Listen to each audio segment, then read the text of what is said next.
ज्ञानतिमिरन्धस्य ज्ञानाञ्जनशलाकया चक्षुरुन्मीलितं येन तस्मै श्रीगुरवे नमः। नमो विष्णुपादाय कृष्णप्रेष्ठाय भूतले श्रीमते भक्तिवेदान्त स्वामिनिति नामिने। नमस्ते सारस्वते देवे गौरवाणी प्रचारिणे निर्विशेष शून्यवादी पाश्चात्यदेशतारिणे। नमो महावदन्याय कृष्ण प्रेम प्रदायते कृष्णाय कृष्ण चैतन्य नामिने गौरतिसे नमः। हे कृष्णा करुणा सिंधु दीनबंधु जगत्पते गोपेश गोपिका कांता राधा कांता नमस्तुते। तप्त कांचन गौरांगी राधे वृंदावनेश्वरी वृषभानुसुते देवी प्रणमामि हरिप्रिये। वाञ्छाकल्पतरुभ्यश्च कृपा सिन्धुभ्य एव च पतितानां पावनेभ्यो वैष्णवेभ्यो नमो नमः। जय श्री कृष्ण चैतन्य प्रभु नित्यानंद श्री अद्वैत गदाधर श्रीवास आदि गौर भक्त वृंद। हरे कृष्णा कृष्णा कृष्णा हरे हरे हरे राम राम राम हरे हरे। मूकं करोति वाचालं पंगुं लंघायते गिरिं यत्कृपातमहं वन्दे श्रीगुरु दीनतारिणं श्रीपरमानन्दमाधवं श्रीचैतन्यमीश्वरम्।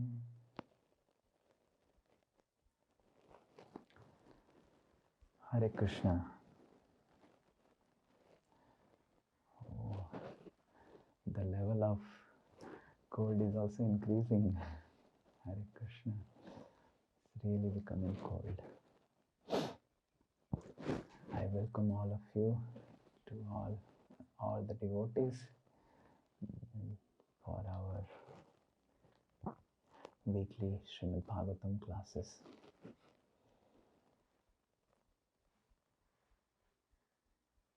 So last class we were discussing about the stage called Taranga Rangini, which is the 6th stage of Anisthita Bhajana Kriya. I hope all of you remember a little bit about it. We were discussing about purity, priorities, and the purpose of devotional service. So this stage of Taranga Rangini, a person is not practicing with the right purpose the aspects of devotional service. I think we elaborately discussed, but just to revise a bit, we saw how that a person in this stage can look extremely enthusiastic, very, very enthusiastic, serious in practicing devotional service, in taking the commitments of the devotional service, in practicing various limbs of the devotional service. But the problem is the internal purpose is contaminated. Like for example,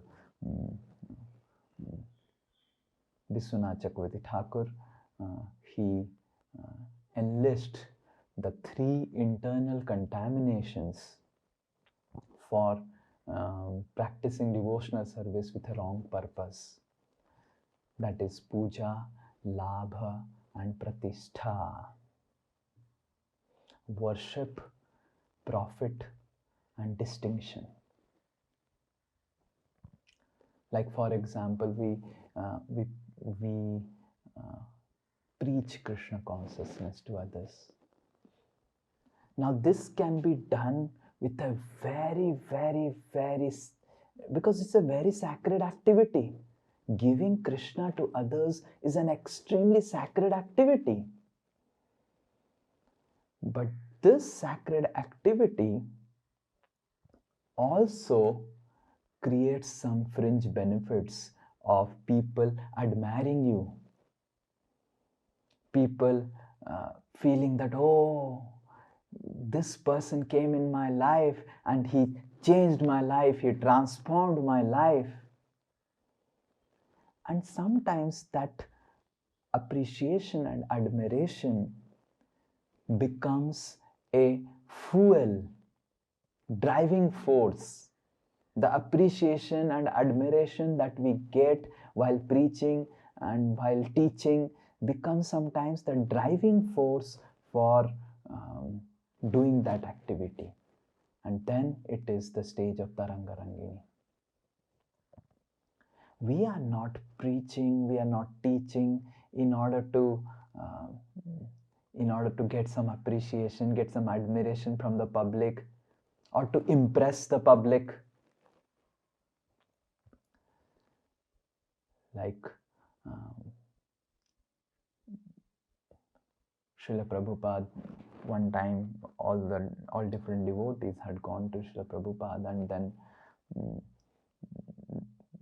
they were telling to Srila Prabhupada that we should go and do kirtan with a lot of musical instruments. And Srila Prabhupada said, yes, Lord Chaitanya Mahaprabhu just introduced 2 musical instruments, that is Kartal and Mridangam. And with just these 2 musical instruments, which doesn't give so much of music, Lord Chaitanya established the movement all over the universe. Yamaraj was coming and dancing in Lord Chaitanya's movement where there was only 1 Mridang and Kartal. All the big demigods used to come to witness the kirtans performed by Lord Chaitanya's followers, where the only instruments that were used was Mridangam and Kartal. So we can use all the musical instruments for creating a wonderful Sankirtan. Guitars and trumpets and all those things, harmonium. But the purpose should be not to impress the public. The purpose is not to impress upon the public.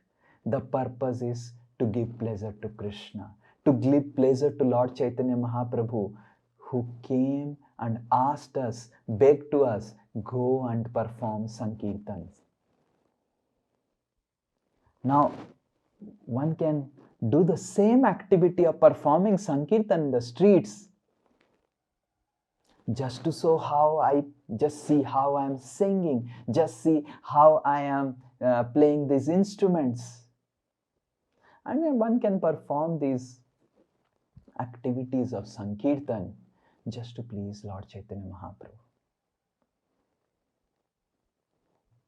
So we are not here as to impress the public and get some cheap adoration, admiration, appreciation from the public. But when that becomes the fuel, then that fuel is called puja, the desire for worshipped, to be worshipped, desire to be admired. And if that becomes the driving force, fuel for being enthusiastic in devotional service, it is very, very dangerous. This is called Taranga Rangini. Similarly, about Labha, we do many limbs of devotional service. When we practice Krishna consciousness, we get an entire family of Vaishnavas. And we may have a desire that I have now got such a wonderful family who are just ready to help at all times. So we may have a desire of trying to have wrong labha from this association. Like we were discussing last class about how people come to ISKCON just to get married and settled in America. Yes, you remember? Abroad. This is called desire for labha, material labha from the practice of Krishna consciousness. They practice very seriously. If you see them, there are sometimes brahmacharis joining, but inside they have this desire. Oh, if I join, and then there are a lot of foreigners coming, I will get foreign contacts, I will get an exposure which I would have not got. Amazing. And people come, people do come. It's a reality. So this is desire for lava. And then pratishtha, which is very, very dangerous. Puja is dangerous. Labha is more dangerous. And pratishtha is extremely dangerous. Where we are practicing for getting a distinction among the family of Vaishnavas, because it is completely against the foundational principle of devotional service. Pratishtha is completely against the foundational principle of devotional service. That is why it is extremely dangerous. Can anyone say what is the foundational principle of devotional service? Yes, Prabhuji. Yes. Selja Mataji and then Santanu Prabhu. Hare Krishna, Prabhuji Dalvadra. We should always be in the mood of Das, Das, Dasanu, Das. Very good. So this is the foundational principle. Santanu Prabhu, you have some other answer? Amen. Okay. So the foundational principle is Dasosmi. I am simply a servant. I do not have any other identity. I am not guru of someone. It is the other person who considers me as guru. I am simply a servant. I am not some manager of some project. It is the devotees who have collectively they want me to serve as manager. But I am simply a servant. It is not I am a temple president of some project. It is the devotees who have said, who have requested that you become the president of this place. So these post positions and distinctions that we get in devotional service, we should think that I am not this post and position and these distinctions. I am simply a servant. But it is the devotees who want me to serve in this capacity. And that's why as a service, I am doing this. But unfortunately, the nature of these elements, these distinctions, this adoration is that one unconsciously gets affected by it. Because the nature, it's because we have been doing this we have the momentum of our material life, and from the momentum of material life, we are coming to the spiritual life with a momentum where we feel great attraction for being distinguished. Yes, rather the entire material life is based on distinction. Yes, the examinations are based on distinctions. The examinations are not based on to taste the qualification, it is based to taste the eliminations. Yes? This B. Narasimha Prabhu, because he is in the hub of our examination, the major examination in India, he can give a big purport to my statement, how exams now don't make people qualify, they are meant to eliminate people. It's not about to taste the knowledge, wisdom and qualification of a person. It is meant to test how that person can now be eliminated. Yes, that's how the exams are designed. So the entire momentum of the material life is how I can be distinct, how I can be a different person, something different. People should understand that I am little different from others. I'm something very special. And that is why sometimes we may do different aspects of Krishna consciousness in the family of Vaishnavas just to show that how I am special. We must remember some special Vaishnav song. And then, oh, I was not knowing this Vaishnav song. Yes, that is why I was knowing it, because you were not knowing it. I am happy that you don't know it. And I'm more happy that I know something that you don't know it. Wow, amazing. Oh, Prabhuji, this sloka, I was not knowing it.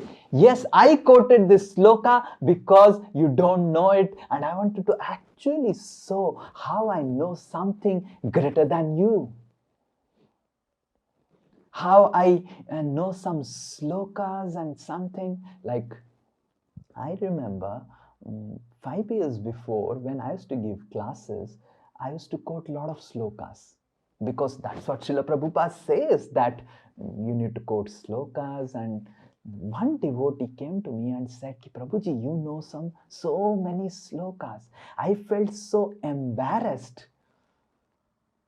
by that statement that now I rarely quote slokas, or I just paraphrase it.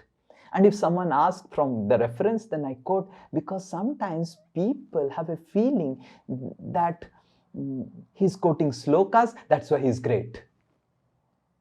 But we must understand, just because we have remembered some slokas, just because we have remembered some Vaishnava songs, just because we have remembered some philosophy which others don't know, that does not make me anything special. It simply makes me more prone to material energy. Hare Krishna. This remembering of slokas, this remembering of some Vaishnava songs, and this understanding of some philosophy is not meant to prove ourselves, is not meant to show off how we are distinct from others. We are simply a servant. We should think that I have remembered these slokas and everything just for pleasure of Krishna, not to show off to other Vaishnavas. So this principle of distinction, pratishtha, Bhakti Siddhanta Saraswati Thakur used to be so much allergic to it, that he's coined this as Sukarera Vishtha. The what do you say? The stool of a hog. It's like processed stool. Like stool is, you all know that how nice it is to the eyes of all of us, and we really feel disgusted about our own stool. Forget about stool of others. We just don't even. It's called flush. You know the real why it is called flush. Flush, because it's disgusting. Just flush it out. So stool is flush. It's just disgusting. Even our own stool, we don't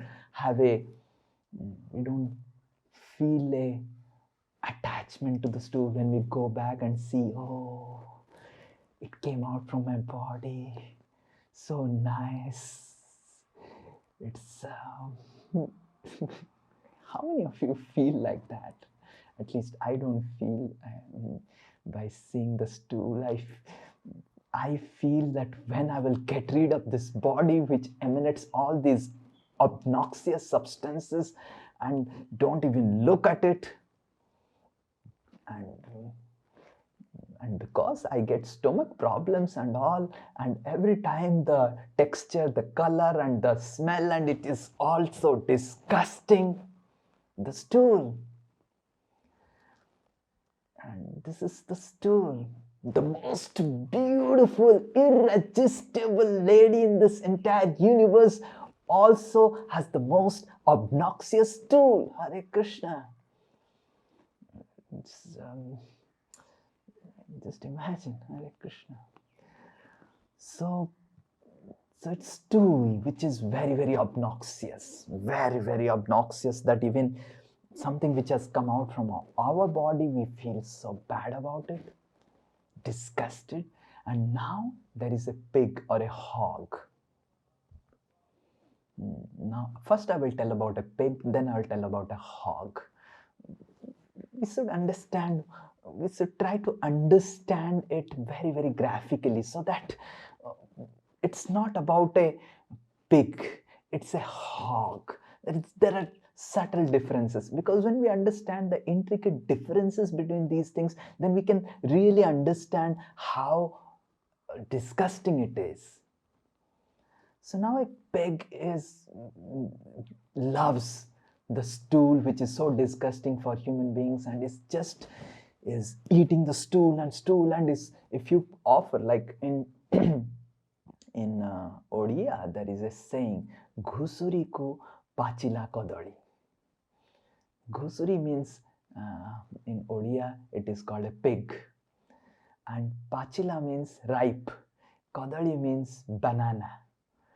So if you offer a pig beautifully grown, ripened, sweet bananas, and the pig will do like this, and then it will start finding the stool somewhere. The pig will be telling, you eat those bananas and I will eat the transformation of the bananas next day. So that's what the pig will say. I am so happy that you are offering the bananas, but please offer the bananas next day. You eat them and transform it and eat, and that transformation is the most succulent food for me. So this is a pig. Now what's a hog? Now hog is a wild pig, uncivilized pig. It's like civilized pig, just like civilized human beings, they eat with knife and fork, and they have some etiquettes of food habits, and they would eat little less and to minimal quantity. But a hog is an uncivilized pig who just is so obsessed about stool. The pig sometimes, if it doesn't get stool, is ready to eat the sewage water and all those things. But a hog is a dedicated servant of the stool. Just the stool. Stool ekam saranam braja. My only shelter is the stool. Without the stool, I have no hope in life. That's the hog. Hog keeps on roaming in the forest and just eating the stool of all the forest animals. That's the hog. And now such hog's stool is the pratishtha. It's like stool, which is the disgusting, and then pig eats it, and then the hog eats it, and it's disgusting, and then it takes out something which is very, very disgusting. So Bhakti Siddhanta Saraswati Thakur compares this mood of being distinctive, trying to think that I am something special in this association of Vaishnavas. And if the Vaishnavas don't consider me special, I have to do some special thing to make them understand that I am special. The most special thing is to consider oneself as just the servant of all Vaishnavas. Let my life be meant for giving pleasure to the Vaishnavas. Let my life be meant only to give pleasure to Krishna, Guru and Vaishnavas. If Vaishnavas are happy, that's it. I don't require anything else. And if Vaishnavas are not happy by my behavior, then I have nothing else remaining to do in devotional service. So this is a very important principle, and all of us know from within why we are practicing Krishna consciousness. It is not to show off and get some distinction. And because we are coming from a we have this momentum of material life where if you are distinct, then you have some value, correct? Material life is designed in a way that you have value only when you are distinct. You have some distinction. But spiritual life has value only when we humbly give up all distinctions and attain this most humble position, the glorious position of being servant. And it is so glorious that even Krishna and all his incarnations, they want to relinquish the position of being a master to become the servant. Advaita Acharya loudly shouts out, Chaitanya Das, Mui Chaitanya Das. I'm just the servant of Lord Chaitanya. I'm the servant of all the Vaishnavas. So, these three things, Puja, Labh, Pratishtha, Vishwanath Chakravarti Thakur explains, are very, very great obstacle in the path of a devotional service of a person. And it becomes very, very difficult for other people to understand why this person is so enthusiastic. Our enthusiasm should not be fueled. Our desire for service, our endeavors of service should not be fueled by the stool of puja, labh, pratishtha. It should be fueled by the gem and jewel of trying to serve humbly. So this is Taranga Rangini.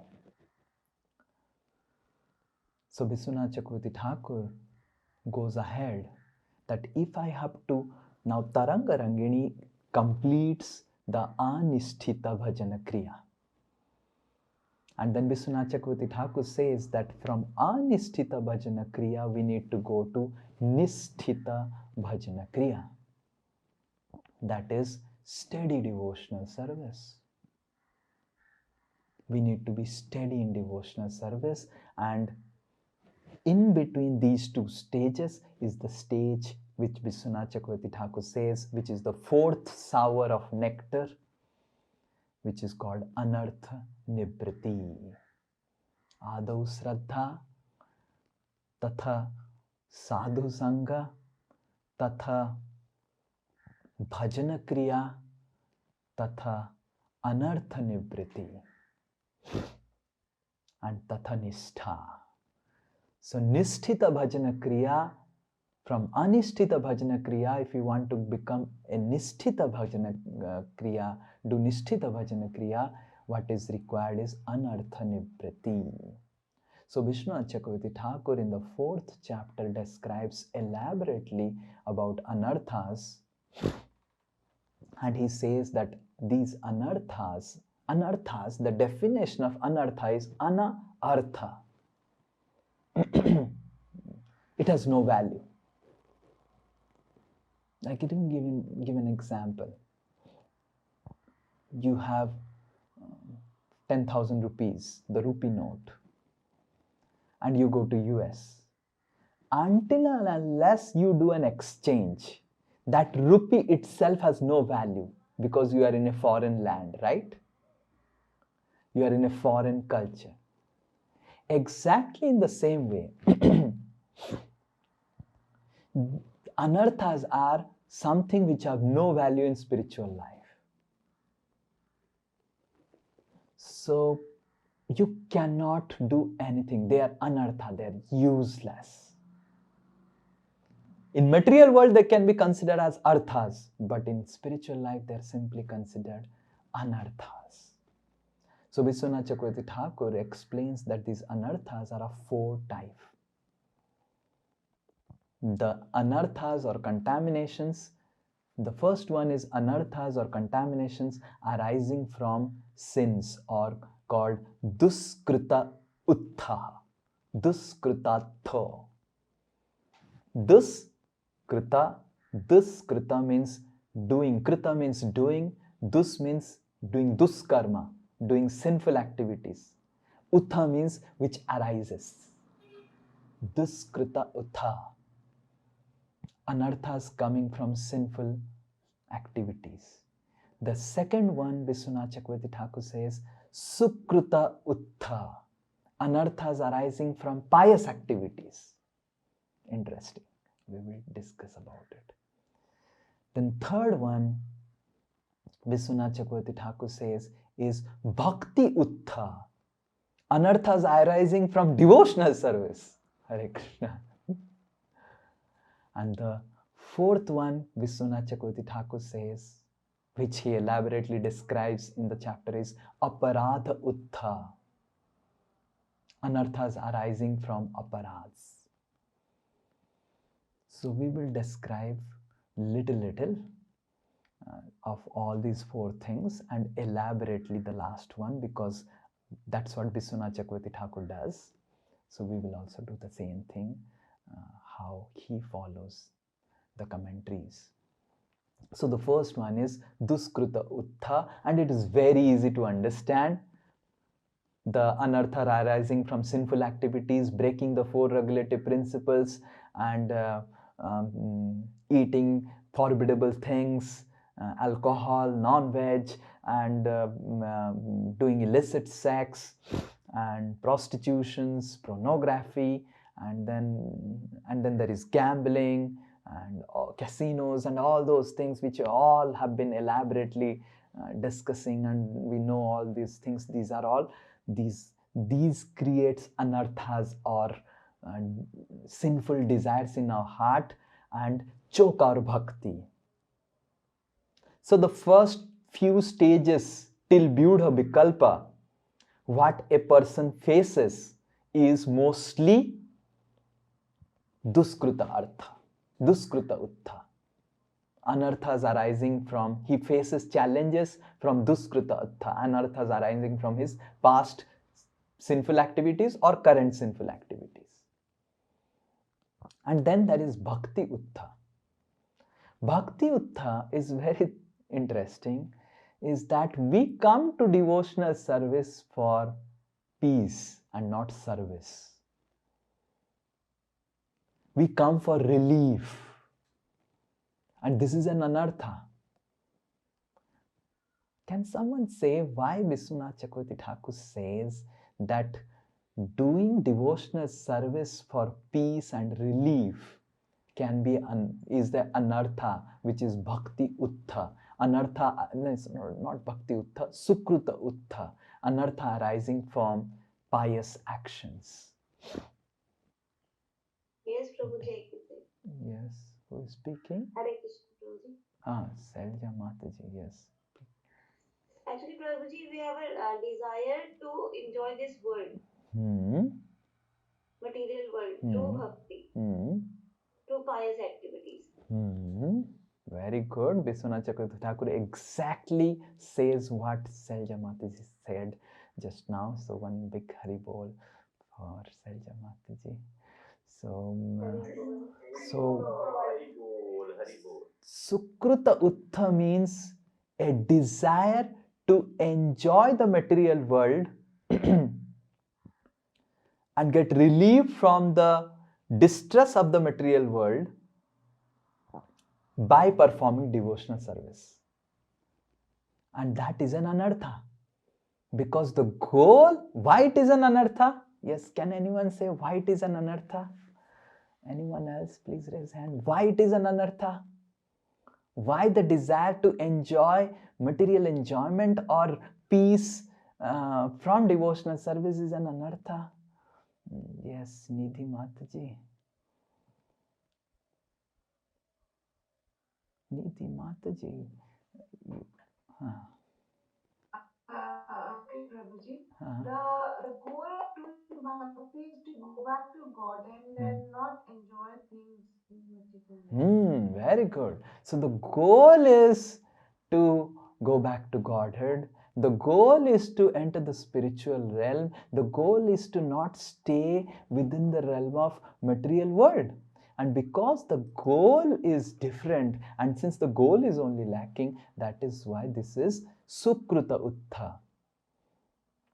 And generally, beyond Vyudha Vikalpa, and then there is the stage of Niyamakshama, and so all these stages, a person, especially in the stage after Vyudha Vikalpa, when a person is having Vishaya Sangar.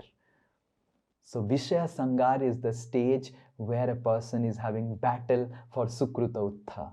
That, oh, do I have to leave the material enjoyment? Oh, how will I leave? I have some attachment. Let me perform devotional service. I came for material enjoyment through devotional service. So then he has a battle. And then Biswanath Chakravarti Thakur says the third anarthas are Bhakti Uttha. Anarthas arising from practice of devotional service. And what are these anarthas? These are the three anarthas which we discussed last class and also first part of today's class. That is puja, labha and pratishtha. These three are anarthas, but they are coming out from devotional service, right? We are taking devotional service or doing devotional service with a wrong purpose and to get puja la pratishtha, and that is why this puja la pratishtha or the stage of Taranga Rangini is called Bhakti Uttha. And then there is Aparadha Uttha, that is offenses, which is little different, and since it is different from all this context, that is why Biswanath Chakravarti Thakur, the entire fourth chapter, 95% of the chapter is dedicated for aparads. Hare Krishna. Almost 95% of one entire big chapter. It's a big chapter on aparads. All types of aparads and all those things which we will discuss. But first we will discuss about how to get out of these anarthas. And especially because Sukruta Uttha and Duskruta Uttha, it is easy. But the difficulty is about Bhakti Uttha and Aparadha Uttha. Do I make sense? Am I able? It's very easy to get rid of Duskruta Uttha. It's very clear. We don't know what is Aparadha Uttha. Aparadha Uttha we'll discuss, because if I start discussing it will take 1 or 2, 3 classes. So let's first discuss about Bhakti Uttha. So Sukruta Uttha and Duskruta Uttha is easy, right? Because sinful activities and this goal that, stay in this material world, go back to spiritual world, the real goal is easy. But Bhakti Uttha is difficult because it's more internal. And Aparadha Uttha is about offending or blaspheming or doing ninda or criticism of Hari, Guru and Vaishnavas. So this is Aparadha Uttha, which is very, very difficult. Sometimes it's very dangerous.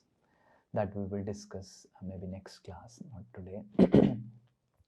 Now, how to do this? How to set our purpose right? that we are not practicing devotional service for a wrong purpose. Yes, anyone? How to set our purpose right? Because bhakti uttha and aparadha uttha can be set right when we make the purpose right. How to make the purpose right?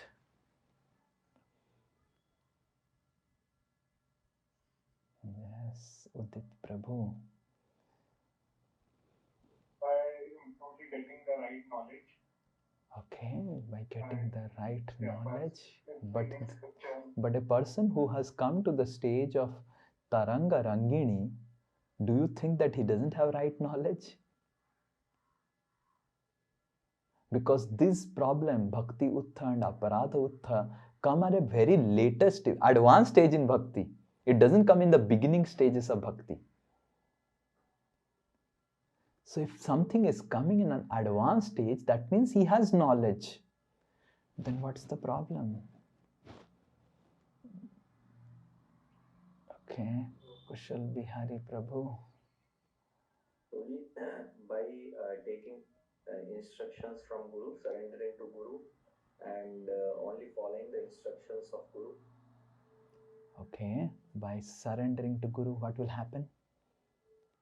By surrendering to Guru, we will not take shelter of our mind. But he surrenders to Guru only for the wrong purpose. That is the problem.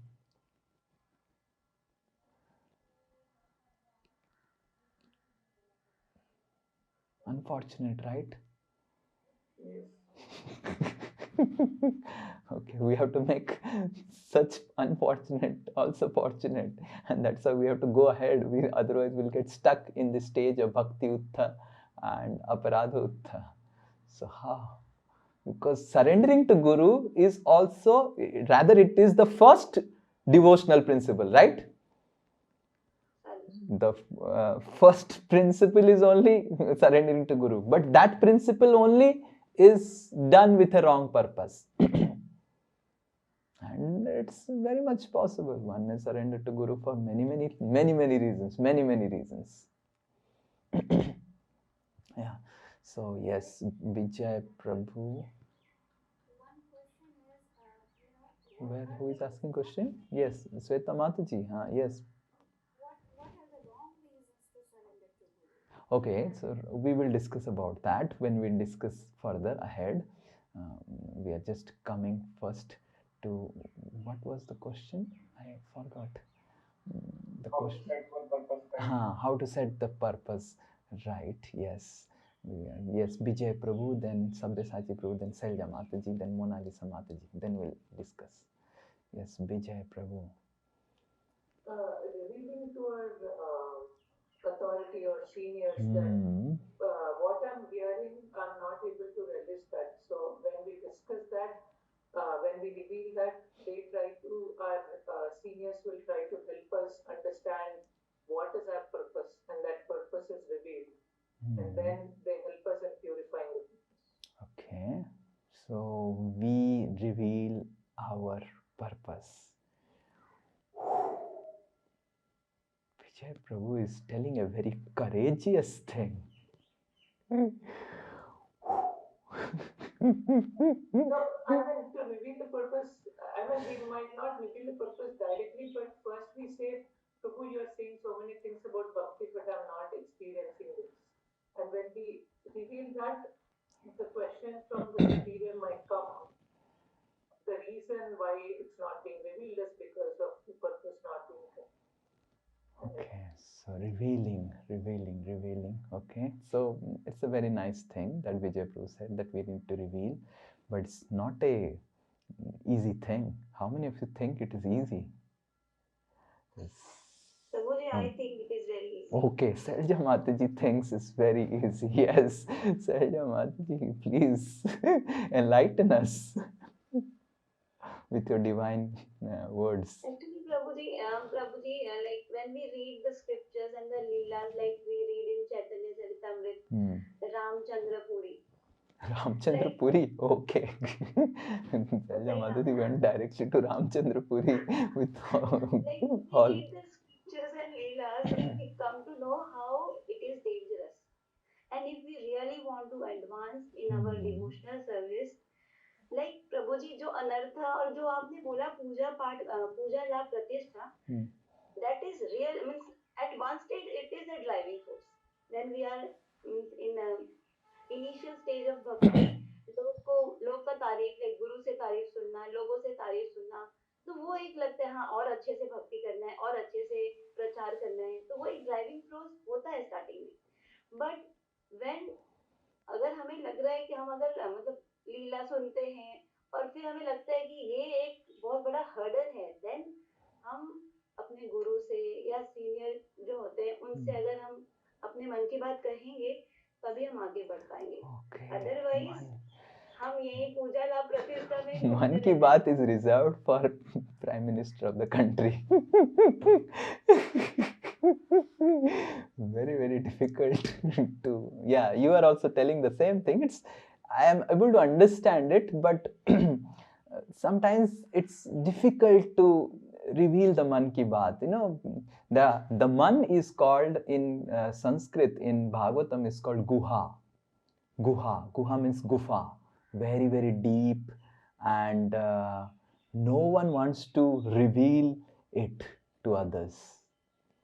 Gufa.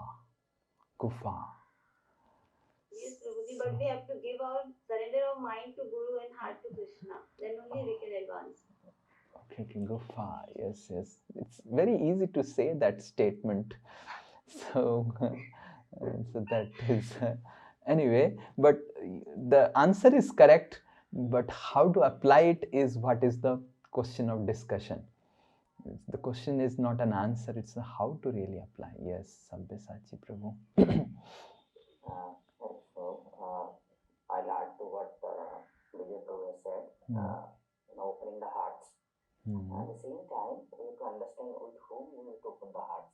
I will put it like this, that when we get feedbacks from people, those are around us, and there is a doha of Kabir who says that Nindat Nyare Rakhi, Angan Kuti Chawai, Bin Pani, Sabun Vina, Nirbal Kare Shiva. The person those are criticizing you, those are giving comments to you, we should be very close to them. And we should take the feedback, receive the feedback, and open our hearts with Guru or maybe the person in the Vaishnava community, whosoever we feel that trustworthy.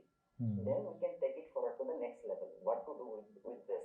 We can open the heart with the spiritual master and take a conclusive decision: is it the right thing or the wrong thing? Okay. Yes. So we have to keep the people who our neighbors will be the critic. Okay, and then we can we have to find a trustworthy person to whom we can reveal the heart. Okay, that's an addition to what Vijay Prabhu and Selja Mataji are telling. Yes, thank you.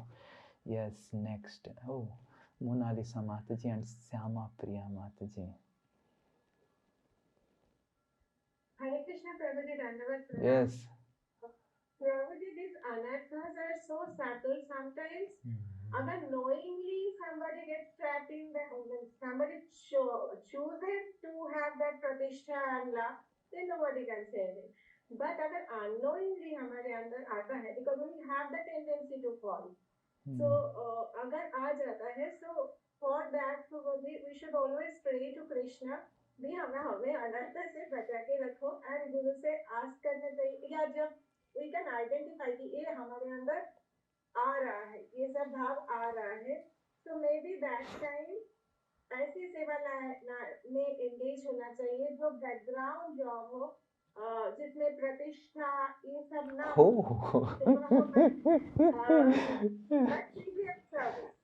सेवा करे लेकिन अपने ego ये सब crush होता रहे. Okay, but sometimes people become proud of even doing menial service. They become proud that just see, Sri Nitai Das is giving classes, but just see how I'm just doing simple backup things. I am great.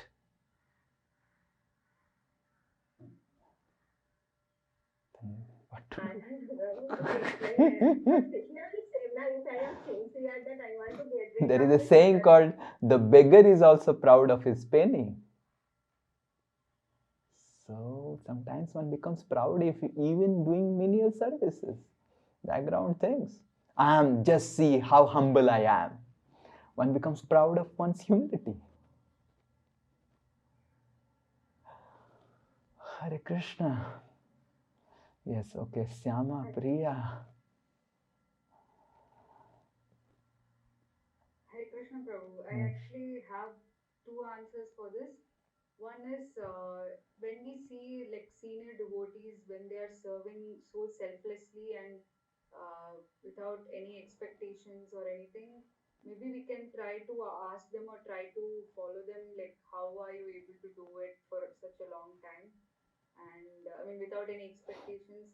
And second is trying to understand that, I mean, and is trying to realize that no matter whether we do something small or big, when we do it with devotion and love, Krishna accepts it, and like the love Krishna has for us is much more than anyone will ever have on us. So maybe that could also be a motivational shot. Okay.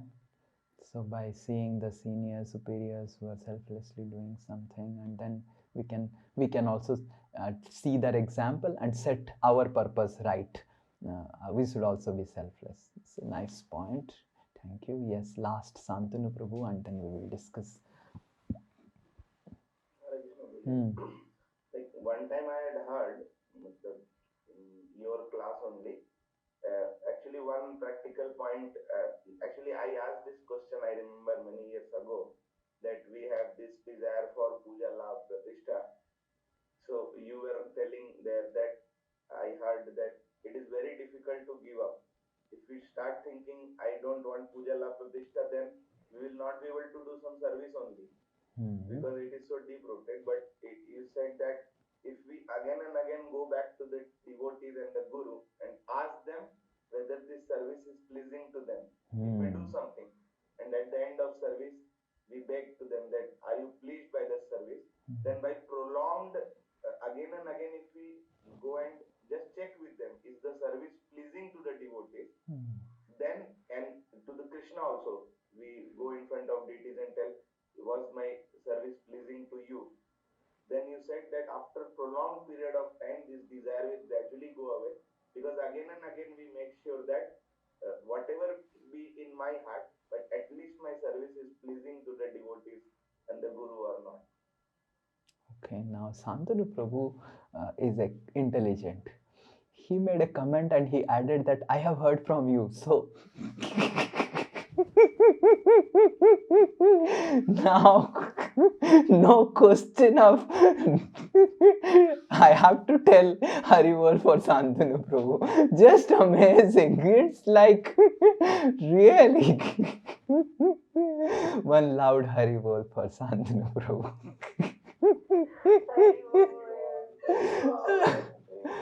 Oh Krishna, amazing. Yes.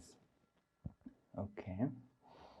I don't remember what I said to Santanu Prabhu, but in this context, I would like to say a very, very important thing that please be very attentive to it. Our body is designed as the physical body, then there is mind, then there is intelligence, then there is ego. So if there are problems in our body, it is easy to recognize it. Most easy to recognize are bodily problems. Yes? Internally, externally. Yes? Stomach is paining. I can recognize easily, and Kushal Bihari Prabhu is also recognizing easily. प्रभु जी के साथ कुछ हो रहा है, ऐसे ऐसे क्यों कर रहे हैं? Very easy. Bodily problems is most easy to detect and recognize. Mental problems is difficult to recognize. Sometimes it is difficult for others to recognize, but still it is easy because face is the index of mind, we say. So your mind is being is showcased through your face. So one can still, mind problems one can easily find out. Then one, oh, my mind is disturbed, one easily says, now we say that, oh, today my mind is disturbed, my mind is happy. Then so it easily we can detect mental things. And others people also, it's difficult, sometimes it is difficult, but it is still easy. Mental problems are still easy. अगर किसी का मन दुखा हुआ है तो easily one can recognize. Yes, how many of you agree? It's very easy to understand that his mind or her mind is disturbed. And then comes intellectual problems. The problem in the level of intelligence. Very, very difficult to understand. Others can never understand that he or she is facing some intellectual problem. I'll give an example. Like if someone is mentally disturbed, it is easy, without talking with him or her only you understand. But if someone's level of intelligence cannot be judged without talking with him, right? Just by seeing a face of someone, you cannot say, just by seeing the face of a person, you can predict about his mental state, but you cannot predict about his intellectual state, correct? Because intelligence is more subtle than mind. And since intelligence is more subtle than mind, that is why intellectual problems are difficult to solve. But still, the soul actually operates through ego, ahankara. And since ego is a higher layer than intelligence, I don't know, I'm getting a little bit technical today. I don't know why. But since ego is higher than intelligence, it's still, even other person are not able to understand his intellectual problems, at least that person understands his intellectual problems, because there is ego and the soul is operating through ego and intelligence is below ego. But problems of ego, these two, aparadhas and bhakti utthas, are problem arising from ego. Vyudha vikalpa is problem arising from intelligence. Visaya sangara and ghana tarala, utsaha mahi, these are all problems of mind. But bhakti uttha, aparadha uttha problems of ego, it is impossible. We just can't set our purpose right.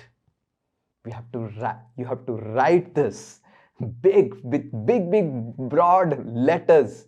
If someone asks you that, please tell me how you can set the purpose of your devotional service of not having puja, la, pratishtha right, one should say it is impossible because it is on the level of ego and it is not possible. Because it's the highest level in which we are operating on a material life, right? And if I need to solve a problem, I need something higher than the level of my ego. Otherwise, it's not possible. Just like mind is higher than body. So through mind, there are so many books, right? You have seen outside world, there are so many books. Through mind, mental strength, you can heal your body. You know about it?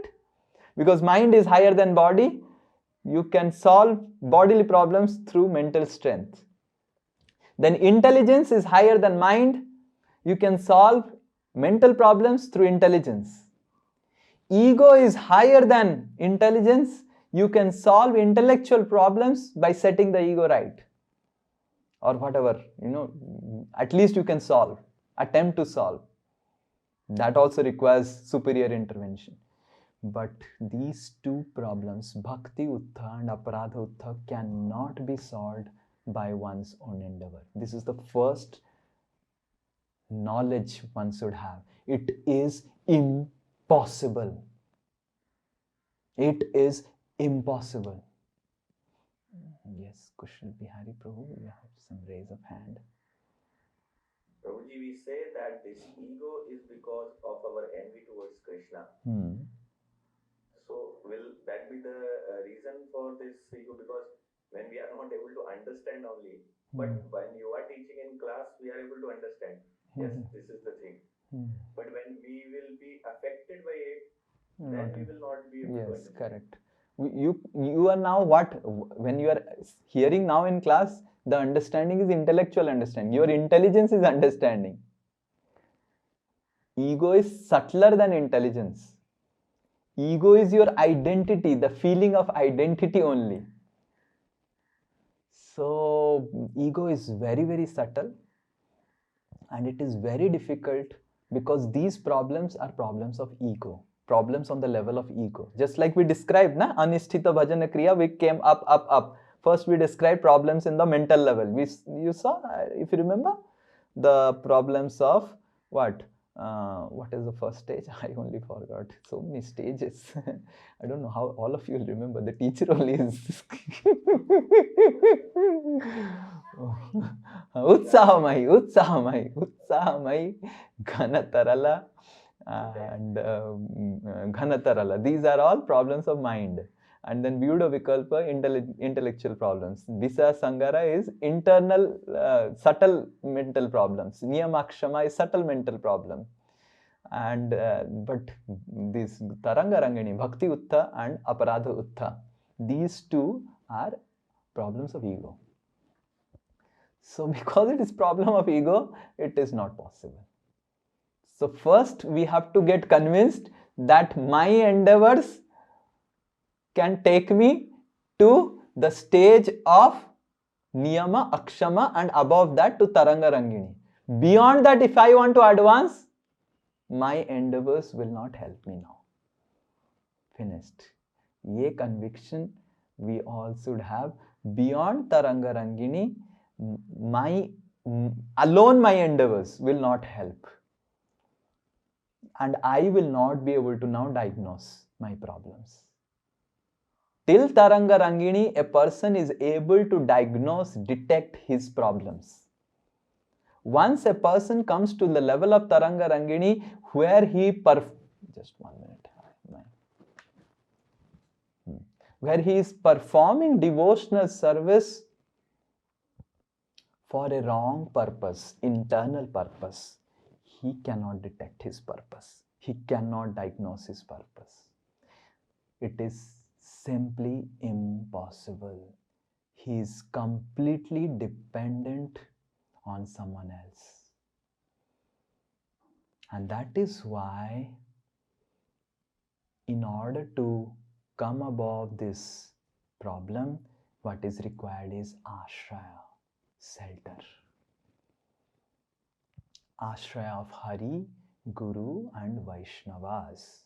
And especially Guru and Vaishnavas, because Hari is a chapter very difficult because he doesn't interact, and in the beginning level Hari is just seeing, upadrashta, jo karna hai karo, yatha ichchasi tatha kuru. But Guru and Vaishnavas are not like that. Guru will not say yatha ichchasi tatha kuru. Guru will definitely, if we have that relationship with Guru and Vaishnavas will detect our problems of where our purpose is completely wrong. Now the next question is how to take that shelter of Guru and Vaishnavas. Because until and unless, like some devotees said, ki reveal to Guru, and it's the right answer. But you can only reveal or confess only you find shelter. If you do not find shelter, you will not reveal your mind. So that is why for the next 15 minutes of today remaining, we are going to discuss about the subject matter called shelter, and maybe the first part of next class on Sunday, next Sunday, we will discuss the subject matter called shelter. Ashraya. Now what is shelter? Shelter is something which we feel a security, a feeling of security. Can anyone say what are different types of feelings of security in people's life one by one? What all people feel secure? Oh, I'm feeling secure because of this. Right? Money. Money. Yes, all of you agree? Money is a big shelter. Yes, next. Huh? House. Yes, house is a shelter. Yes. What else? Family. Family, house and spouse. Okay. Nice rhyming words. The spouse and family. Yes, it's a shelter. Yes, what else? Good neighbors. Good neighbors. Okay, good neighbors is a shelter. Okay, very good. Yes, Sabyasachi Prabhu, what is shelter? What? Prabhu, shelters can be, material as well as, spiritual, just like physiological, like food and clothing or house to get talk about. Another security, job security, which is again material platform. Love and belonging needs, which is again a social platform, that is social security. Self-esteem and self-actualization in social security point of view. Okay, so self-esteem. Spiritual security is, again with the Vaishnavas and the association of Krishna conscious movement or the group part. So there is material shelter. Self-esteem is also a material shelter. Job security, job satisfaction. Healthy body is a very bodily health is definitely a material, definitely a shelter. Yes. Huh? Yes. Association. Wow, it was the echo from Baleswar. Association. The divine echoes from Baleswar. So association definitely is a shelter. So shelter is where we feel a security, is feeling that this is there, so I do not have any problem, right? If this is there, I do not have any problem. So now then there is material shelter and spiritual shelter. So shelter means a feeling of dependence. So when we have a feeling of material dependence, that is called material shelter. When we have a feeling of spiritual dependence, that is called spiritual shelter. So now we have from the material life a feeling of material dependence, right?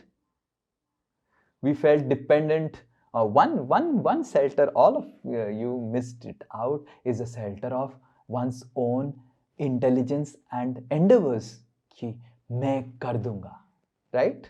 A faith and confidence. It's a big shelter. I don't have money, who cares? I will earn it again.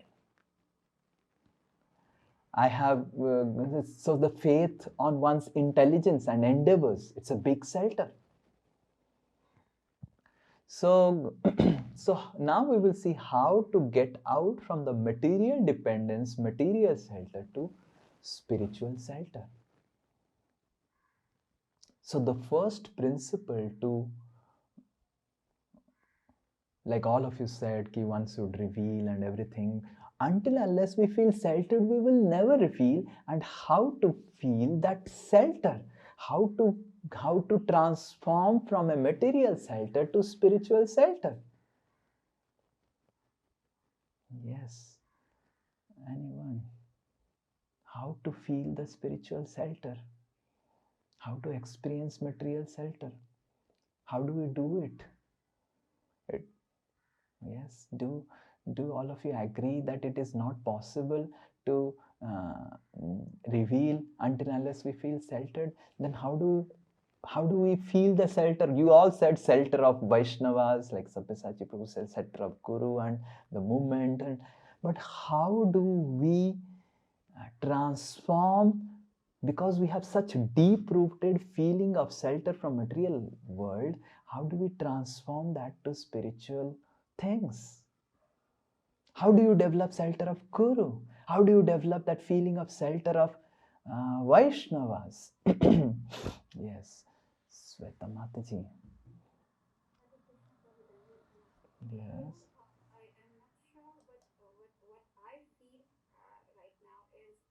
your niyam akshama will teach you. Okay. You Yeah. don't find any shelter in Okay. any of your endeavor. Uh, You find only shelter in praying the Lord, even though hmm. you are not able to, but still praying. And I don't think so. Uske aage kuch bachta hai nahi shelter. But now Sweta Mataji has said a very nice point that Niyam Akshama will teach us, but we are talking of a problem where Niyam Akshama has gone. Now we have reached the stage of Taranga Rangini, where we are having no problem in devotional service. Then how Niyam Akshama will teach? Because it's a lower stage, we have already crossed it. Yes, Udit Prabhu. What I feel that we should take one step at a time, because it takes some time to build up in a person. So a person doesn't open up heart at the one go, but slowly, that person opens the heart. And then he starts realizing that the other person is not exploiting him. And then that person please surrenders. Okay, so Udit Prabhu is telling a very nice point that the shelter on Vaishnavas and Guru grows organically as we get more and more trust and faith that this person is not to exploit me, this person is to help me selflessly, and when that feeling comes more and more and more and more and more, then that gives shelter.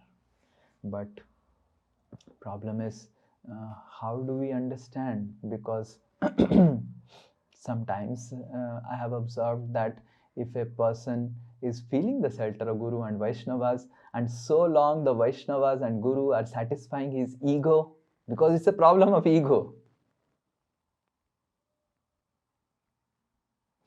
My Guru is so nice actually.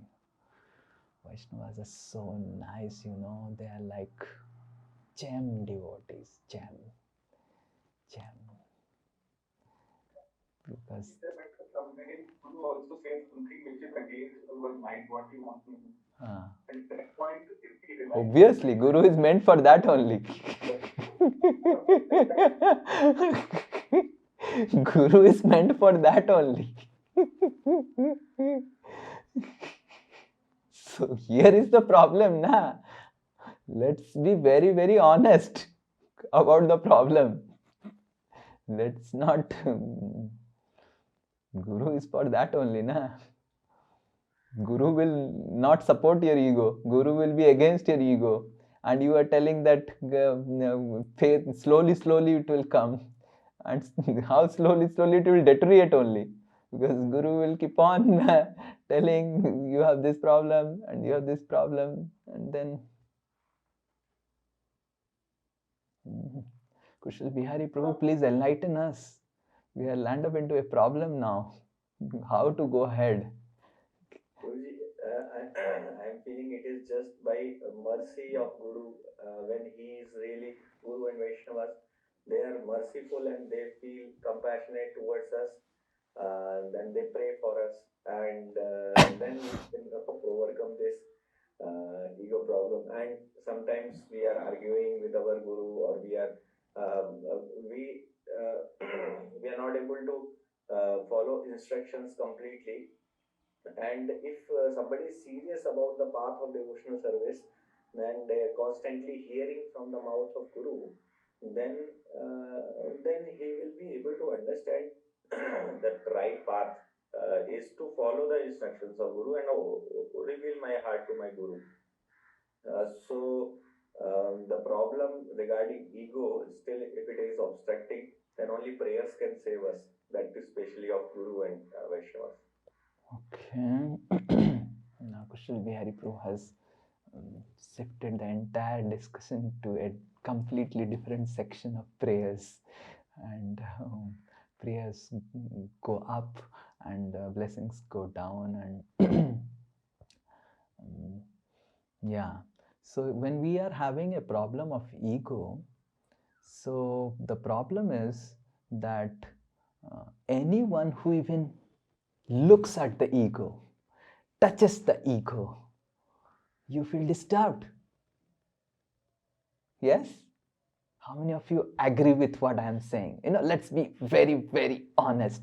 Very, very honest. Let's at least intellectually. Actually, the most pleasurable object that everyone has his own ahankar and identity, that I am a great person. Yes. This is the most pleasurable object. And in outside world, they give a very, very nice definition of what Sabyasachi Prabhu said. It's self-actualization. Bapre, what a big term. They made self-realization to self-actualization. So, but whatever it is, it's the most pleasurable object that one has. And it becomes very, very difficult when that is being challenged. When our ego is being challenged, and becomes very, very difficult.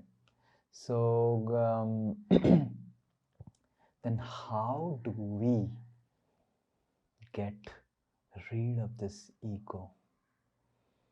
We will discuss next class. So I want to keep the suspense. So I have ensured that the problem statement is clear, because the problem has to be very, very clear. The problem is that we cannot detect the problem. And we are so attached to our ego that anyone detects the problem, we become angry, right? So we cannot detect the problem. If someone else detects the problem, we become upset. So then how to solve the problem? So that is the problem. And we will discuss the solution next class. That the problem is, I hope you understood the problem. So the problem is that we cannot detect the problem.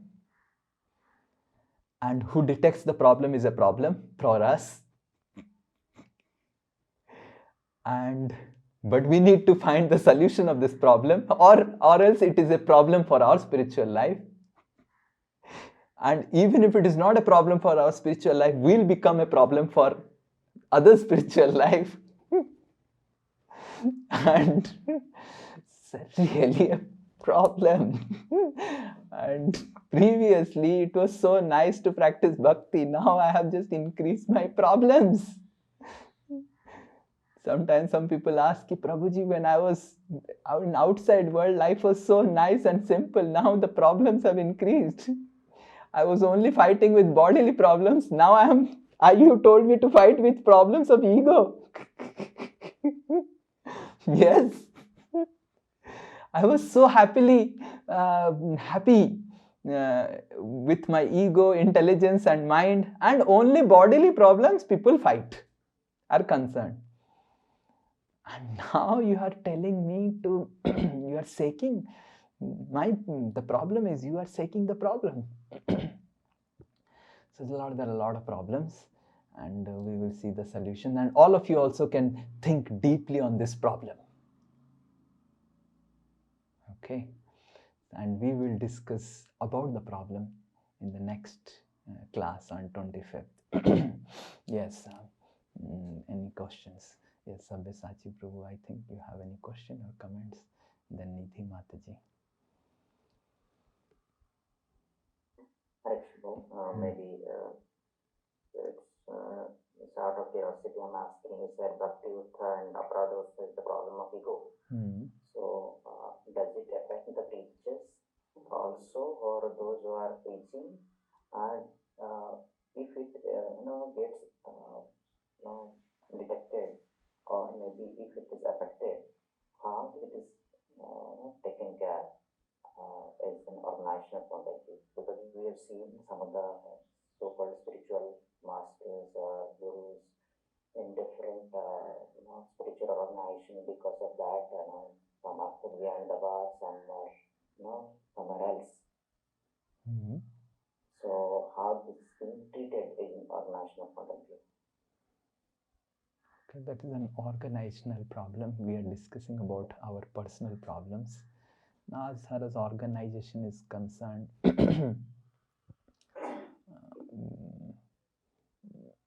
whenever any person faces such problem, then we have to first separate the person from the problem. The person is not a problem. The person has come with maybe the right motivations to practice devotional service, but somehow got distracted and swayed away, and it can happen with anyone and everyone.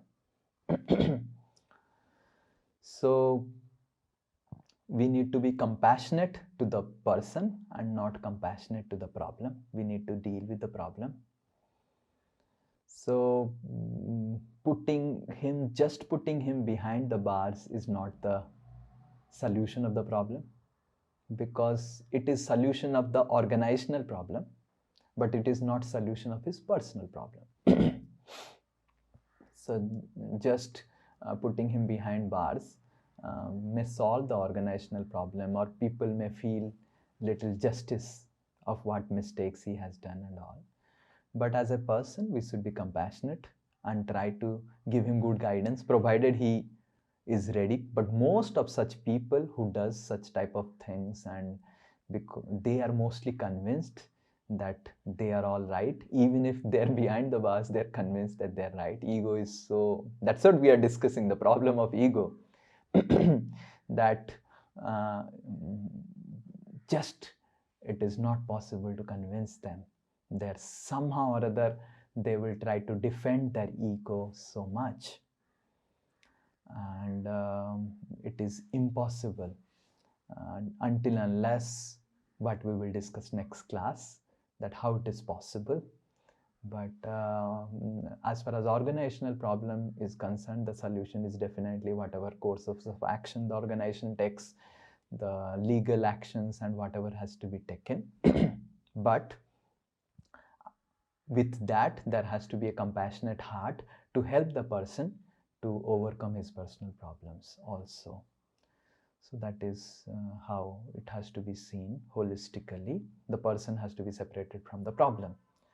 The problem has to be dealt. The person also has to be dealt in a compassionate manner, sensitively.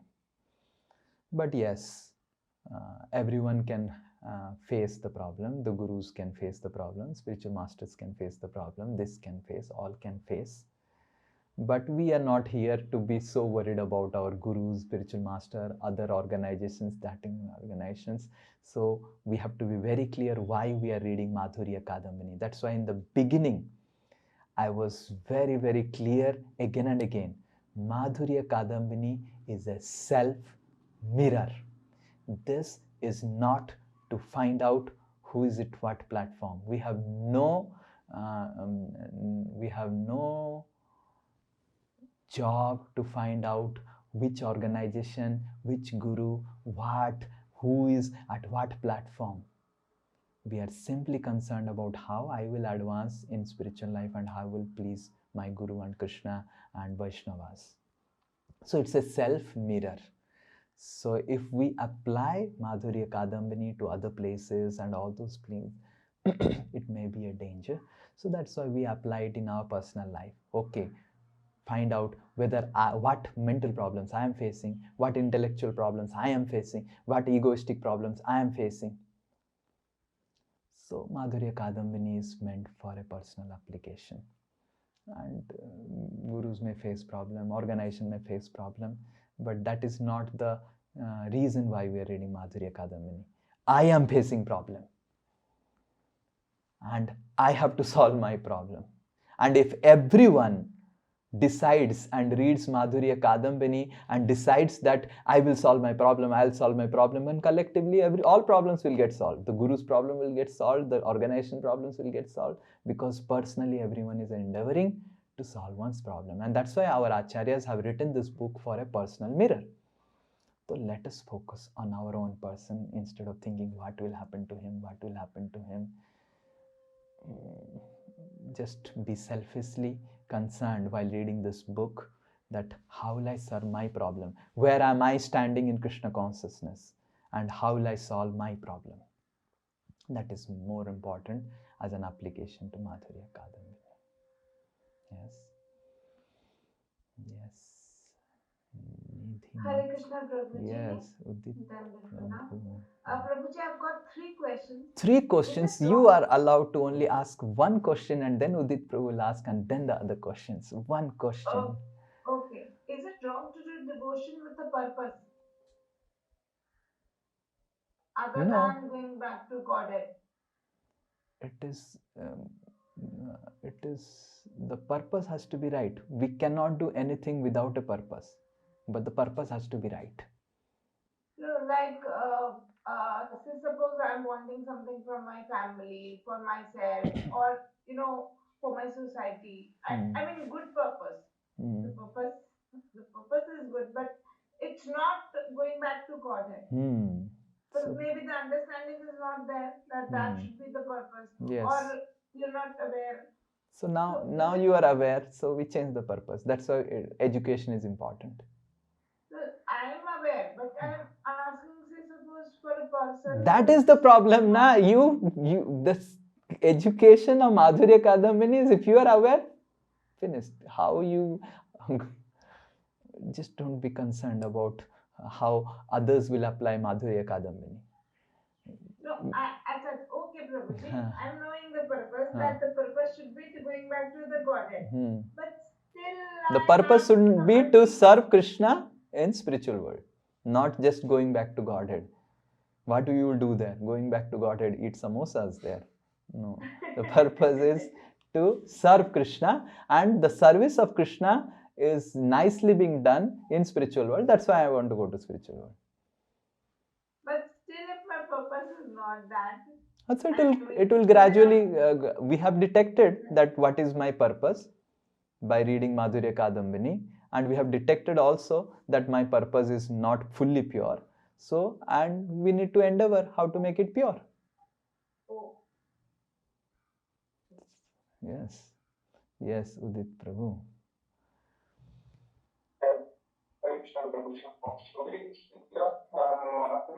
Your voice is not coming.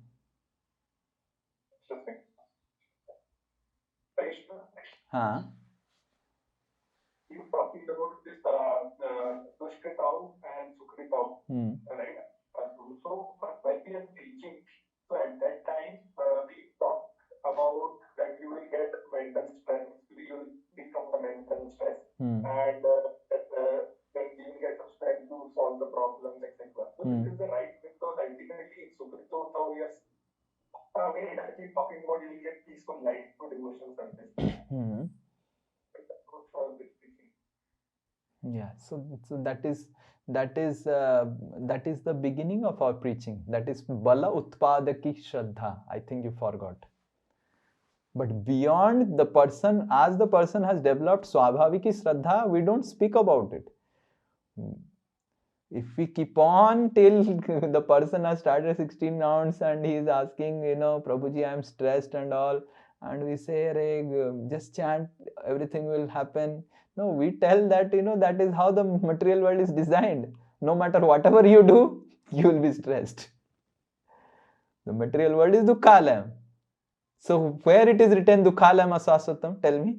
Scriptures. So we tell them, put faith on scriptures. It's not that Krishna says that if you read Bhagavad Gita, material world will become Sukhalaya. Is it he says? Yes. So if you read Bhagavad Gita, material world is Dukkhalaya. If you don't read Bhagavad Gita, material world is Dukkhalaya. The only thing is that if you read Bhagavad Gita, you will be able to not make Dukkhalaya Sukhalaya, but you will be able to tolerate that Dukkhalaya, and because you have a right meaningful purpose to go to Sukhalaya, that is spiritual world. So we should, that is in the beginning stages. Beyond that, we should not speak about stress-free and all. Material world is anyway filled with problems. We cannot solve the problems of material world. We can only transcend the problems of material world. The problems of the material world cannot be solved. It can only be transcended. Yes. Yes. Poonam Mataji. Hare Krishna Prabhuji, Dandavat Pranam.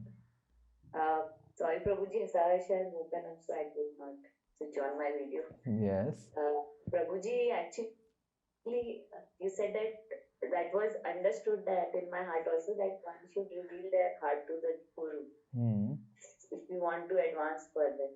But usually what I do is that first, what if I have some problem, then I consult Vaishnavas who are senior to me.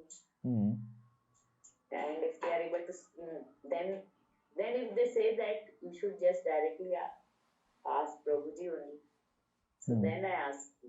So is that the right channel, or should I directly consult you? The more channels we have, the more it is better, always.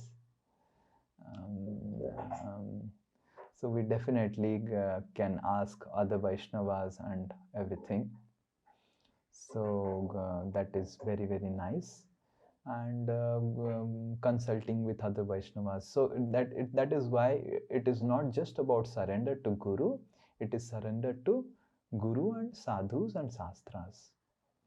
It's a collective effort of the Guru, collective effort of the Sadhus and Shastras together that a person gets delivered.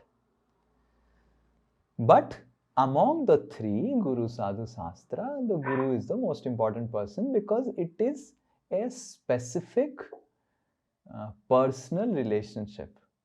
Because most of the problems are personal, which is and so subtle that it goes undetected.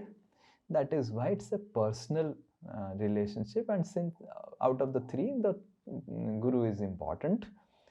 Three are important, but since it's a living person, you can interact and all, it becomes more easy. Okay. Right? So, but it is all three together. Okay, Hare Krishna. But it is also important that we just don't go to Guru with our problems. We also go to Guru with our successes, whatever we are having some realizations. That is also important. Okay. This problem that we are having was not detected only until we heard the lecture Today we didn't discuss the solution. We only discussed about the problems. Yes, sir. Okay. So if you are so satisfied with the detection of the problem, then how? So when we discuss the solution, you will be dancing and jumping. Yes, Prabhu. Very good, Hare Krishna. Yes, yes. Nidhi Mataji, your second question. Yes, yes. Prabhuji, yes, Prabhuji. Prabhuji, we can't make everyone happy. Then why are you repeatedly saying that make the Vaishnavas happy, make the Vaishnavas happy? Yeah, we cannot make everyone happy. But how to make all the Vaishnavas happy? So we cannot make everyone happy materially. And if we try to make Vaishnavas happy materially, we cannot even make all Vaishnavas happy. But we can definitely make all Vaishnavas happy if we try to make them happy on a spiritual level. What does that mean, Prabhuji? I will just give an example. Yes. If you want to feed Vaishnavas or feed something or feed anyone, let's say, then it becomes a capacity problem. Imagine there are 100 people. It becomes a capacity problem to satisfy the hunger of 100 people, right? Because all material solutions have a problem of limitation, capacity. But imagine You have one laddu or two laddus, your capacity is 2 laddus, and you offer that to Krishna and make it Mahaprasad or Prasad. And that small morsel that all the 100 peoples will get, they will take it with great, oh, Tirupati Laddu. No one takes Tirupati Laddu to satisfy one's hunger. Oh, Tirupati Laddu, yes. I'm so happy, Nidhi. I'm so happy. So, on a material level, there is always these type of restrictions. So, when we try to please Vaishnavas on a material level, we have a material understanding of giving pleasure to Vaishnavas, then we'll always have this problem. But if we try to please them spiritually, then we can please actually everyone. It is not based on capacity. If I can feed 10 Vaishnavas, so I can please 10 Vaishnavas by feeding them and making them hunger free. And remaining 90 Vaishnavas, I will share some Krishna with them. They will also be satisfied. So on a material level, we cannot satisfy everyone. We cannot please everyone. But on a spiritual level, we are not limited by our capacities. So definitely, we should endeavor to serve to best of our capacity. That should be our endeavor. If I can feed 50 Vaishnavas, I should feed 50 Vaishnavas, not I should think of feeding 10 Vaishnavas. But on a material level, there is always a limitation. But on a spiritual level, there is no limitation. This is one part of the answer. The second part of the answer is, just by being an example yourself of a right practice of Krishna consciousness, that is the greatest pleasure to Vaishnavas.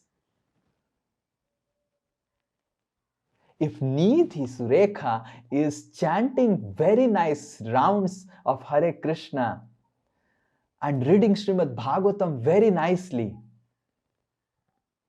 and practicing bhakti very nicely, then all Vaishnavas are satisfied with Nidhi.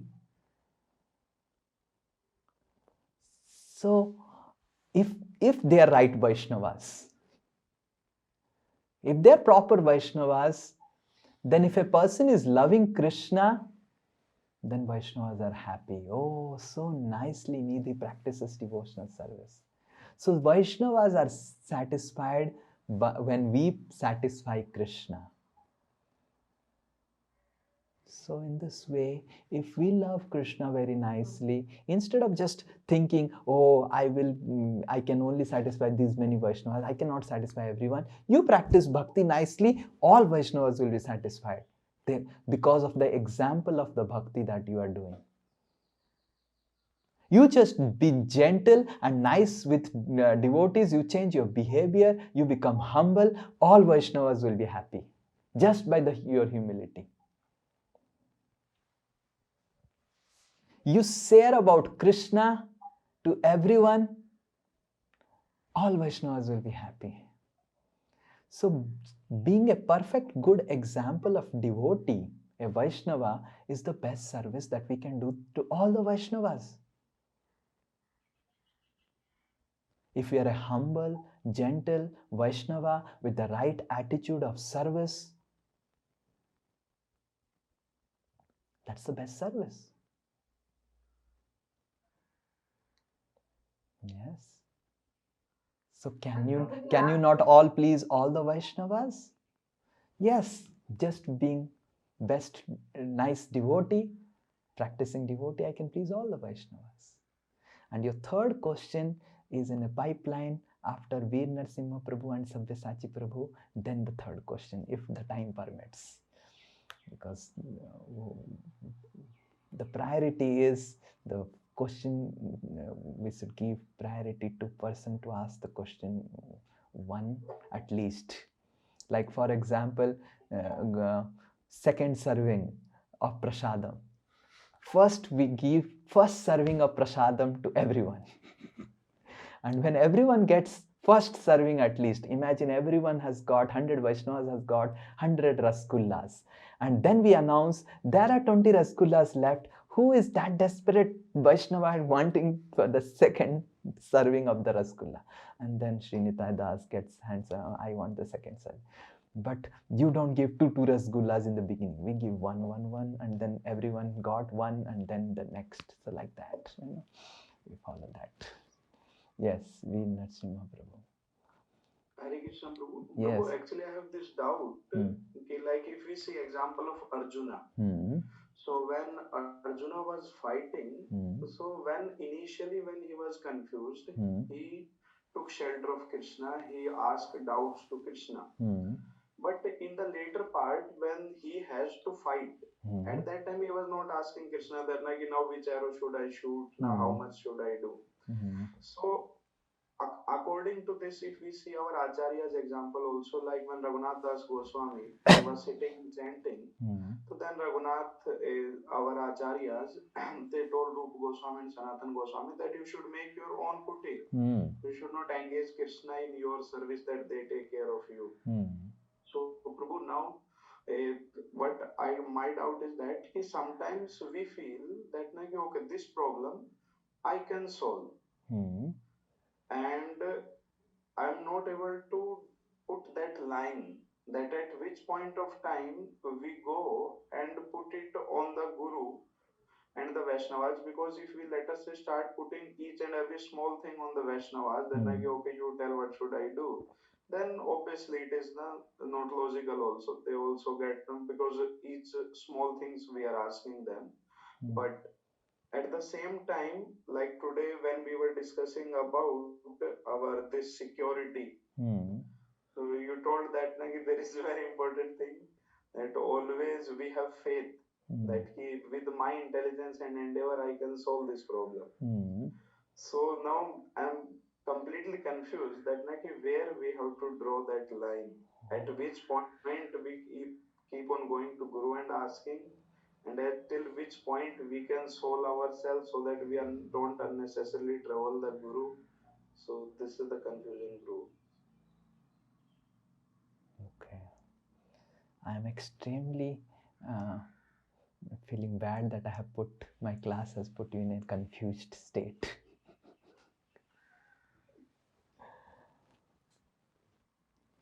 The tendency of mind and intelligence is that my Guru is so busy, let me not disturb him.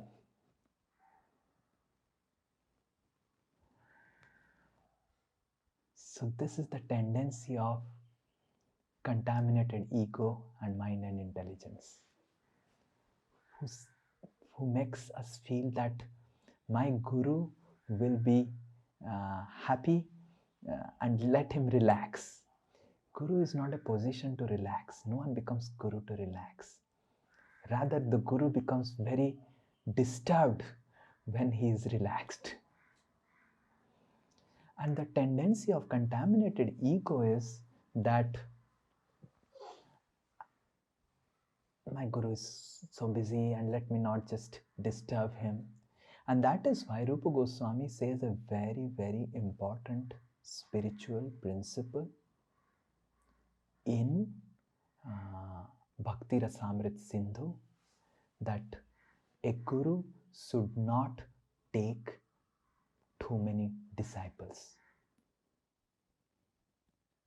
This is a direct injunction from the Bhakti Rasamrit Sindhu.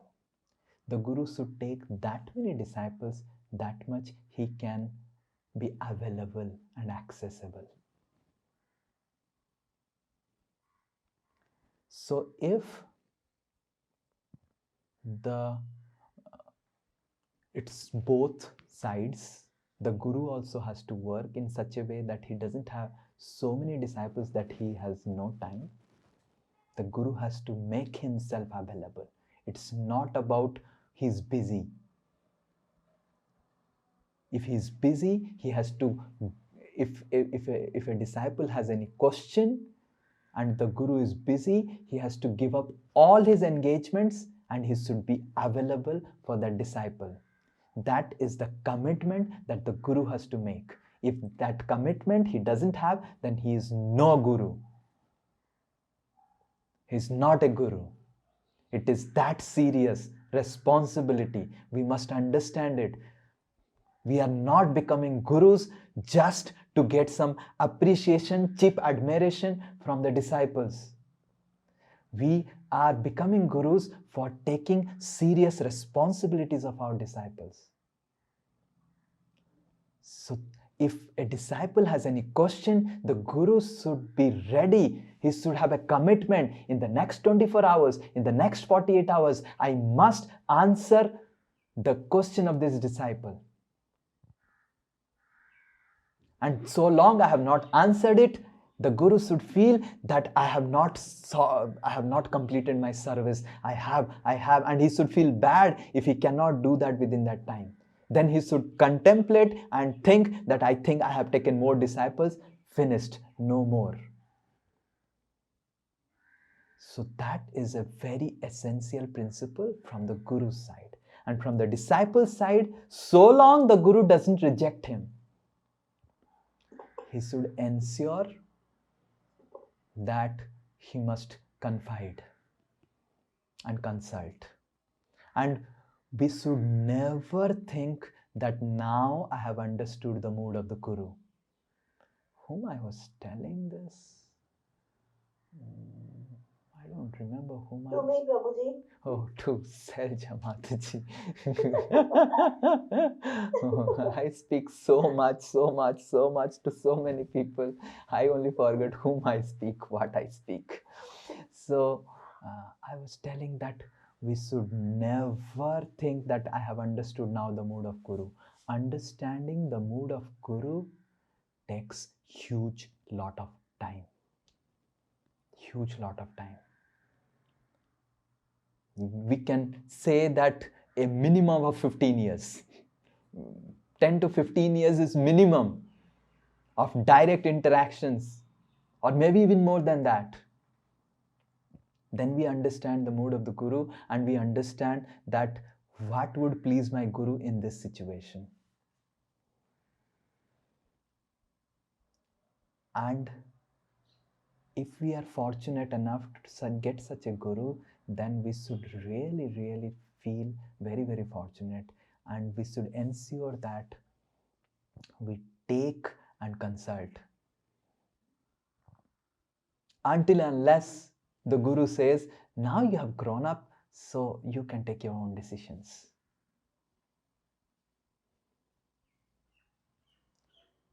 So the Guru also has to be available, and the disciple also should understand that Guru's service is this. If I do not consult, then what service you will do?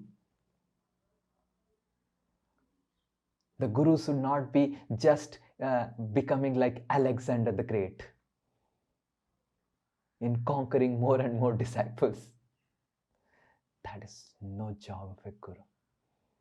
And the disciples should not think, let the Guru give time to new people. If it is an old disciple, the old disciple needs more time and energy than the new disciple. And the disciple also should think like that. Because I have become more older and senior, I need more time of my Guru.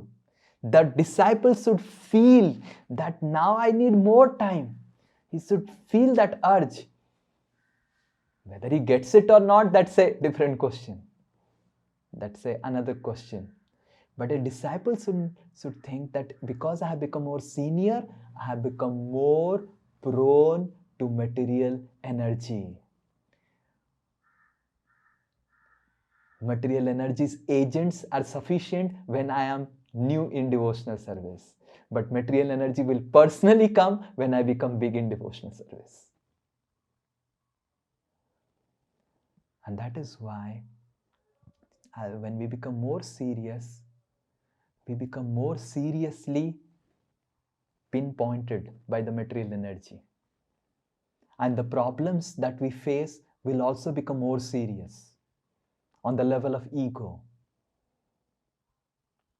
And that is why we need more consultation, and that is why availability of the guru is very, very important.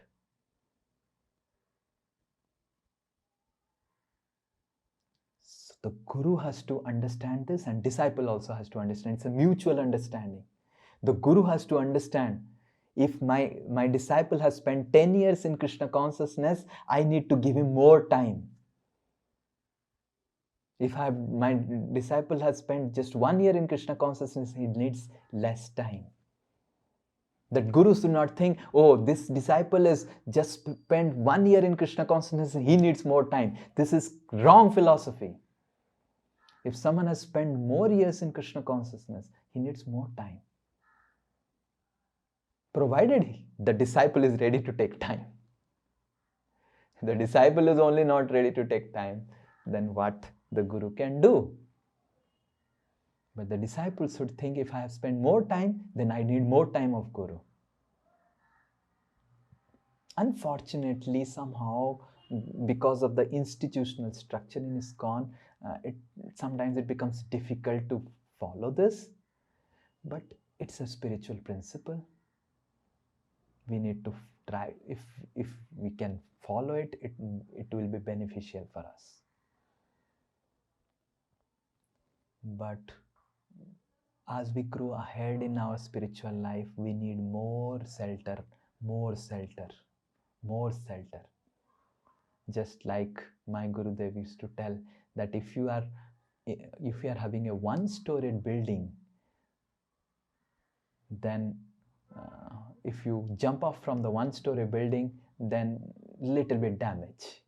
But if you have 100-storied building of bhakti that you have developed over years and years, if you jump off, then you are dead. So that is why it's not just about getting a person initiated. It's about taking lifelong responsibility of the person. The disciples should think, actually the relationship with Guru is lifetimes long. But at least we should make it lifelong. And it's very, very, very, very serious. The disciples should think, if I am becoming advanced and more serious in devotional service, I need more time. I need to consult more. Because my problems will become more deeper. My problems are not going to become more... previously my problems were externals. My problems are now going to become more deeper. And that is why a serious disciple actually seeks more and more association of Guru, especially personal association. And if we are fortunate to get that personal association from some superior, we should consider ourselves as the most fortunate personality in the entire spectrum of Vaishnavas. That if you have someone who is ready to give us time and available for us at all times, we should consider it's very, very important and essential. Now the second thing is that the principle of where we are practicing bhakti. Since the material world has become so challenging, filled with so much of distractions, it's now really a challenge to practice the right principles in such a distractive environment. And since material world and material energy has become more challenging, more powerful, it is also important that we also take more shelter. Previously, we used to find that the gurus used to tell something and then the disciple would sit and the disciple would practice, and after so many years again Guru will come and speak something. Because the environment was very, very conducive to devotional service. So too much of interactions about what to do, what not to do was not much required. But right now we are placed in a most distractive environment which is not at all conducive for Krishna consciousness. And since we are placed in that and we are wanting to practice the highest bhakti, Madhurya Parakya Bhava Bhakti of the spiritual world, in an environment which is not even conducive to moral principles, forget about spiritual principles. That is why we require more help. More help. And if we are intelligent, we will seek that help. And if we are fortunate, we will get someone who is ready to give us that help at all points of time, personally available. So both sides is required. Both intelligence and fortune is required. Only intelligence will not work, because you may be intelligent that I need a person now, I need a person now, I need a person now. But if you are not fortunate, you will not get that person who is ready to make himself available for you and give up everything else, all his engagements. Very rare actually what I am speaking, to get such a person in life. Very, very rare, I am telling you. The rarest of treasure that one can get in our life is to get a superior who is ready to shrug off and give up everything else in his life just to give time to us. Very, very rare. But anyway, I have to speak the spiritual principle. I just, whether it is rare or whether it is whatever it is, this is a spiritual principle. That, but the disciple also has to be intelligent. That he has to understand, if I am growing in bhakti, I need more time. I don't need less time. Now I have become stable. Now I don't face any problems in bhakti. You are thinking you are not facing any problems in bhakti. Because your problems have come to the level of ego.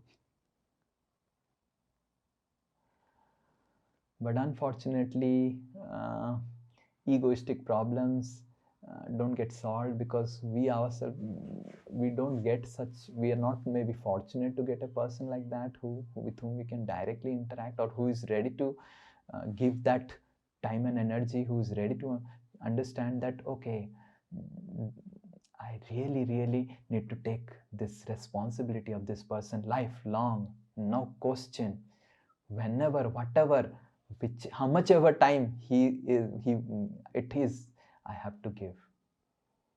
So that is responsibility of a guru. It's not a joke. It is not a joke to become someone's guru. It is not a joke.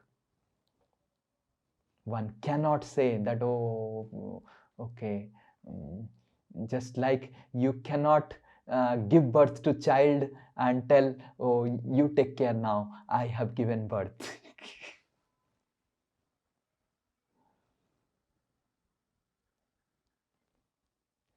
Becoming a father and mother is not a joke. Similarly, becoming guru is spiritual responsibility. It's not a joke.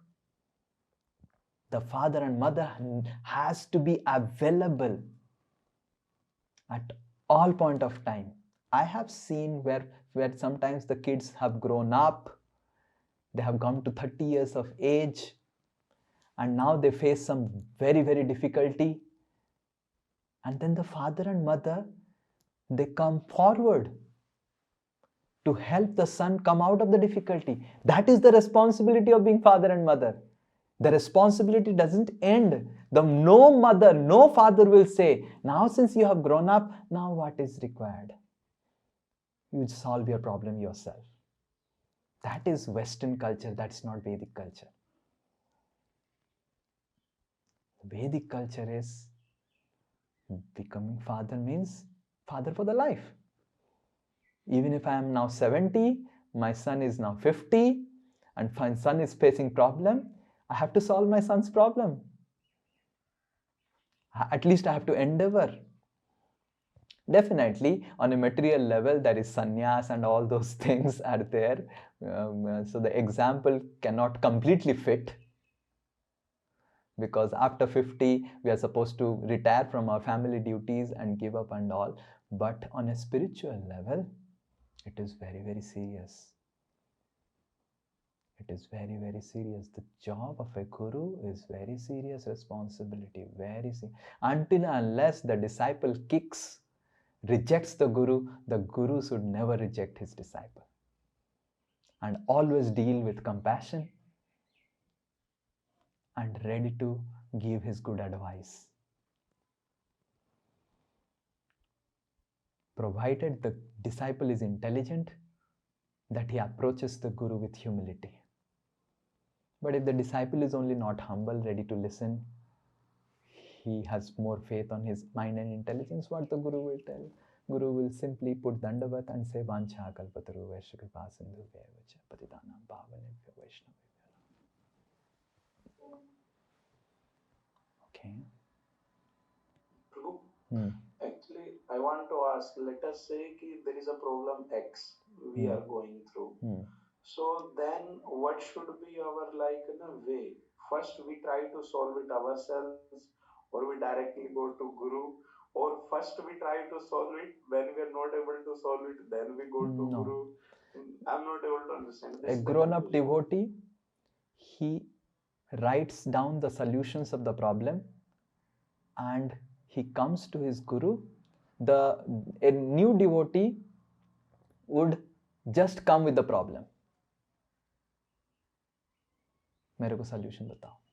A grown-up devotee comes with the problem and comes with 1, 2, 3, 4, 5, 6 options of solutions what he has thought.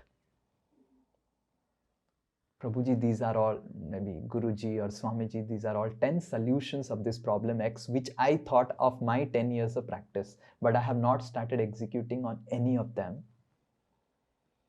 because I'm not sure which will be the best.